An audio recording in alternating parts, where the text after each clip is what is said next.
Today on Small Patio Cooking, I'm going to make a smoked roast beef that I will bring in after it's done on the smoker, which my internal temperature, I'm shooting for 135, 140-ish. Reason for that is I'm going to turn it into basically cold cuts or shaved smoked roast beef that I'll use for sandwiches or take for lunch in another manner. To do this, I'm using what is probably one of the toughest cuts of meat you can get off a cow, and that is the eye of round.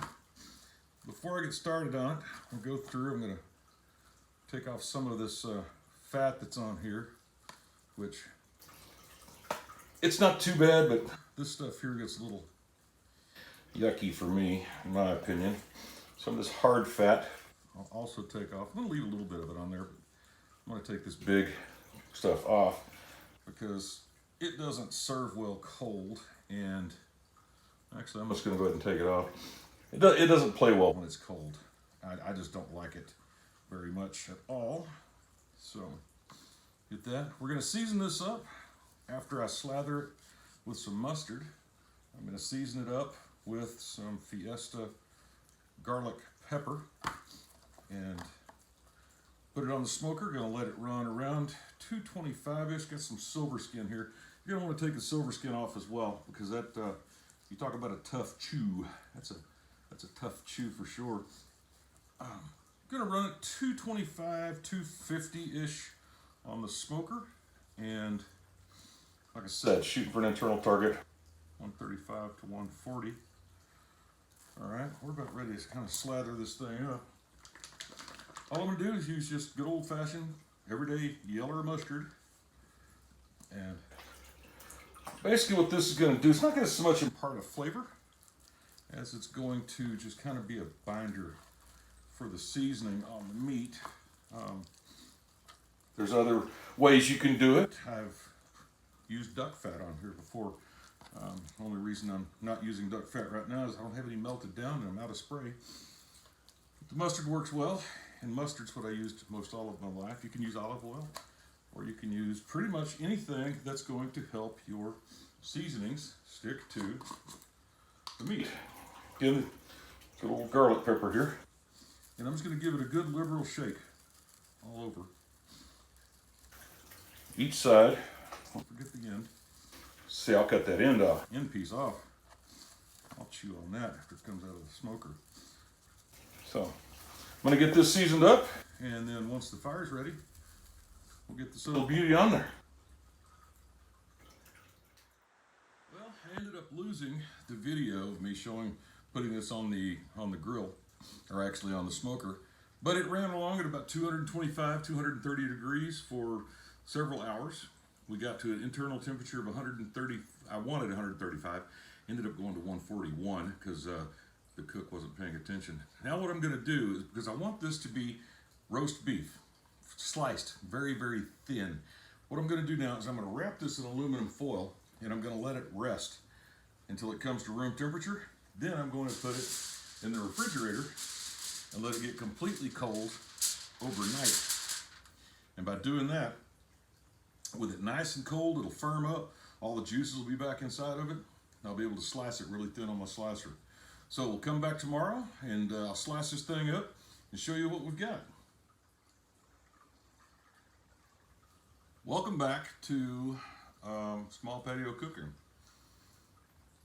This is going to be in the middle of the video, but over the weekend, which for me it's been 2 days, for y'all it's been like a second and a half, maybe 2 seconds, I smoked a 6-pound eye of round roast.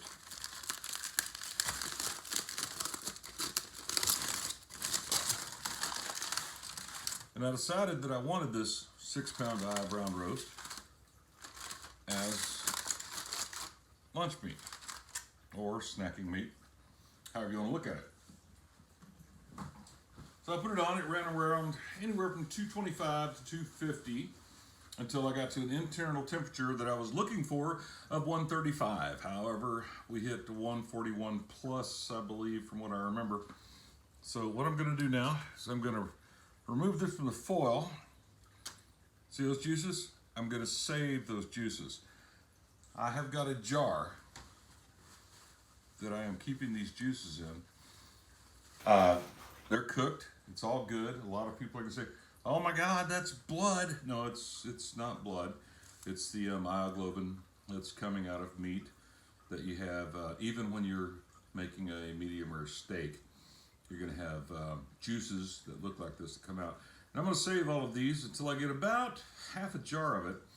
Then I'm gonna turn it into a badass gravy or an au jus or something like that.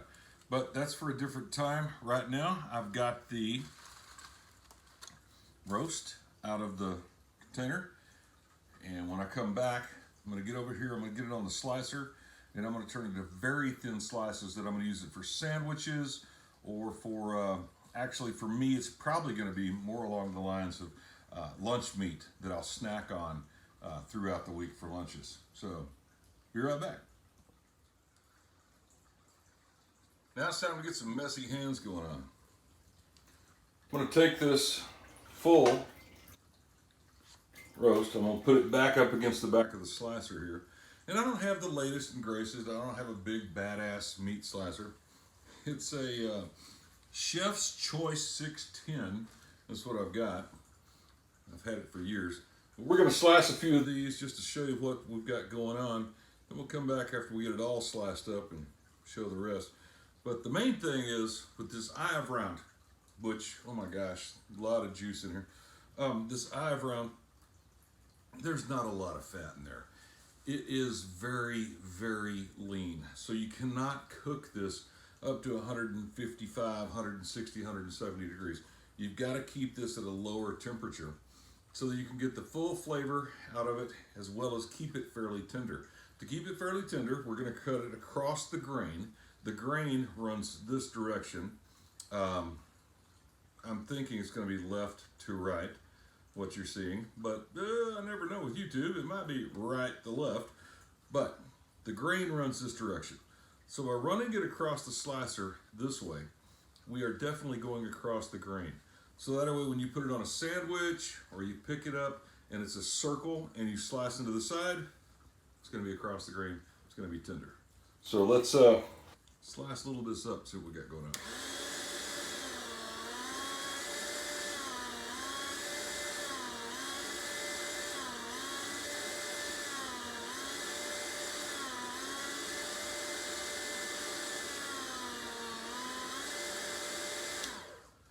Okay, when I talk about a thin slice, I'm talking not paper thin, but it is very, very thin. Got it going on. You see a little bit of a smoke ring going on there. There's some marbling as well. I'm not sure if the camera is picking up like it needs to. Probably doesn't, you know, using an iPhone. This is a cheap channel, in case y'all haven't figured it out yet. But as long as it's thin, it will come across, or come apart nicely because you're going across the grain. Be a good bite through, be a good mouth feel, and should be some good stuff to eat. I'm going to slice a little bit more of this up. I'll come back and show you what we get out of this, and we'll talk soon. Stand by.